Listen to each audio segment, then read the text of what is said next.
This has already happened. What you are about to experience is an understanding of the past and the present of art. A change of paradigm related to how we perceive, create, and organise art is still present among us. This change is connected to the ways in which social networks augment the skill of users and artists to create, share, and exhibit their work. Nowadays, we rely on the use of social networks in virtually every aspect of our lives. We publish and exhibit everything, we expose our privacy, we follow everything that is within our reach, whether we are interested or not. We are all voyeurs. We appropriate, sample, and remix all stimuli found on the web, working with others, building exquisite corpses, often without being aware of our creation, or of our role within a newly created piece of art allowed by these platforms. And we do this without realising it, almost automatically, ignoring laws and copyright restrictions. At the same time, our affections, our sensitivity, and our tastes evolve, mutate at the rhythm of technological change and at the compass of the relationship between man and technology. And art has not been exempt from these mutations. Within this evolution, social network art was born, an outsider art that legitimised the interaction between users and the sensibility of the spectator above all things. To describe it properly, social network art was an artistic genre in which the work is generated from the interaction or self-interaction of users within the environment of virtual social networks.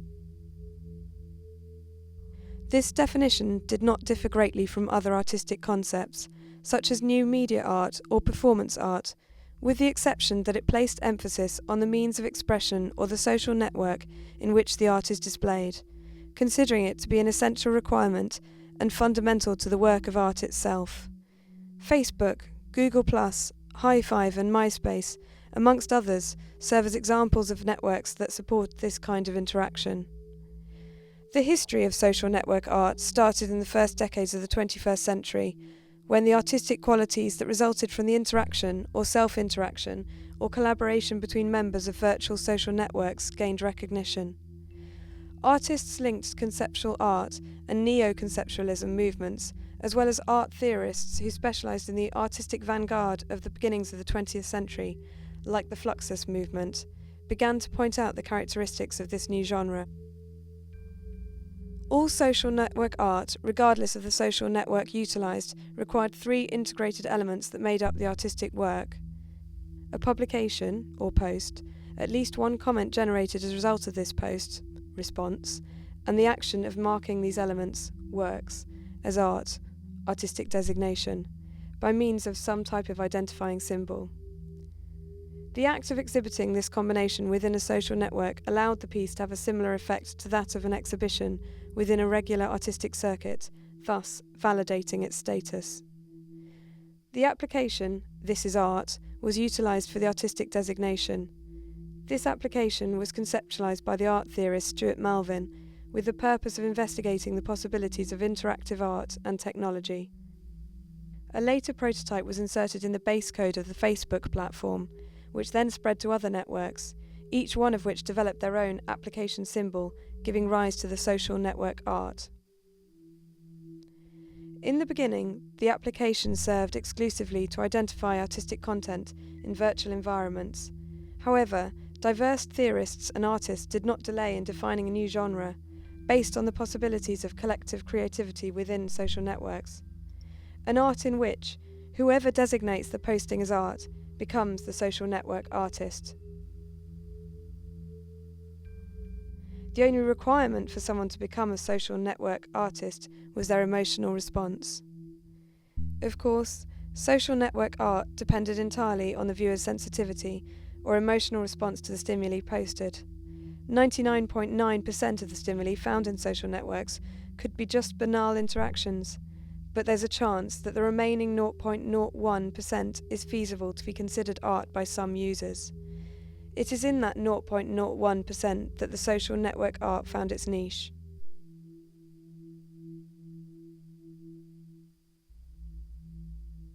To understand its precepts, we have to trace the origins of this type of art. we have to consider it as a natural evolution of previous artistic avant-gardes. Since the last 2 centuries, art has appropriated previous artistic works and experiences, reshaping and adapting them to their own times. There, one can find exquisite corpses, collages, and collaborations between poetry and painting started by the Surrealists.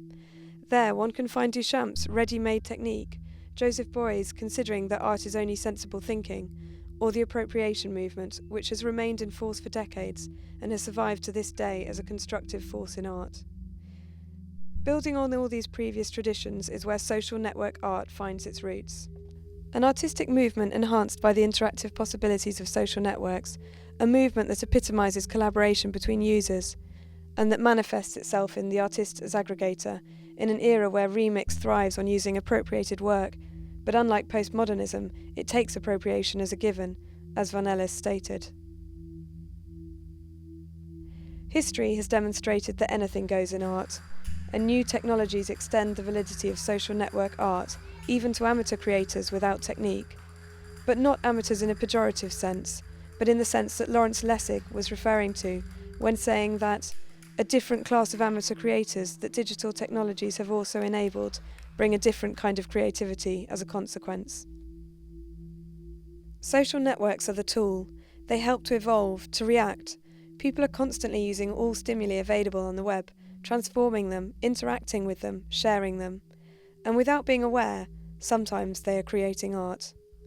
And the stimuli do not belong only to the authors anymore. They are there, with their own life, evolving alone. This is what social network art represents. If all the past artistic techniques are enhanced with new digital media technologies and are taken even further with the interactivity provided by social networks, then what's the difference?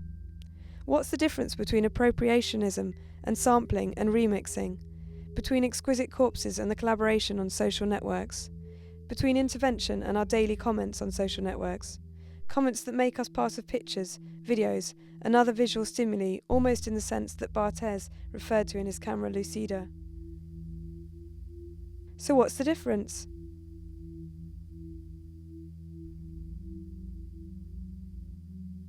What's the difference?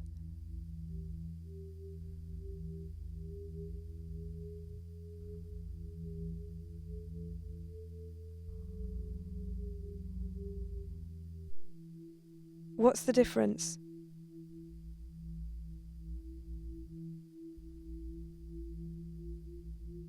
What's different?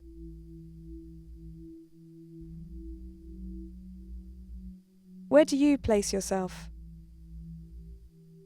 Do you believe this is still possible? Social networks represented an opportunity to expand on the revolutionary concepts of previous avant-garde movements and to build, in the process, one of its own. How? By taking further the idea of collective creation, given their sharing and disseminating properties, and by using tools such as posting, sampling, and remixing. As visual artist Sherry Mayo stated, the new media artists may not make the raw data themselves, they may sample it, and then, paraphrasing Baudrillard, everyone has become a manipulator, and thus everyone has the capability of being an artist. This line of thought was linked to a change of perception by spectators, who began to consider sampling and remixing in social networks as an extension of Duchamp's ready-made techniques. In the same line, Joseph Beuys's thoughts about everyone's potential to become an artist were seen as precursor idea for collective and infinite creation, collaboration and posting in social networks. This belief was reinforced by digital technologies scholars such as Colin Lancashire, who stated that diverse practices of remixing, where a range of original materials are copied, cut, spliced, edited, reworked, and mixed into a new creation, have become highly popular, in part because of the quality of product it is possible for ordinary people to achieve. Although the application "This is Art" was initially created for research purposes, its use marked a major shift towards the consideration of what was being considered art, or not. Researchers finally had clear statistical information about what people considered to be art in a particular period of time. However, the research results were chaotic and led to a confrontation between scholars, practitioners, intellectuals, and the general public. Some artists and scholars even referred to this period as the age of the end of artists, but not art. As a consequence, an enormous legal offensive followed relating to issues of copyright, authorship, sharing, sampling, and collective creation. But the final blow came from artists themselves, who in their selfishness were reluctant to renounce their privileged position as influencers and single authors of artistic works on social networks. They were unable to see themselves as only participants of a collective creation which could spread and reproduce indefinitely, amplifying the original work, and which thus didn't belong to any one artist, but instead to diverse artists without limits and boundaries. Artists from different traditions accused social network art of not bringing anything new to the art world, of being frivolous, and of having ideas that went against the notion of the true meaning of a piece of art.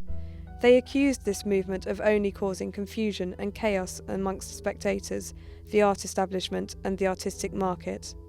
They accused it of being merely a conceptual art form with no real or technological correlate, and without new practices to offer to the art world. The stage was set then for a massive boycott, which precipitated the fall of one of the most promising forms of art of recent times, relegating it to a mere curiosity for art historians and scholars. So when was the last time that you posted something? That you were actually amazed and experienced the sense of revelation that only a piece of art can give someone while looking at social networks? And when was the last time you believed yourself to be part of that piece? Where do you place yourself? Do you believe this is still possible? What does your heart tell you?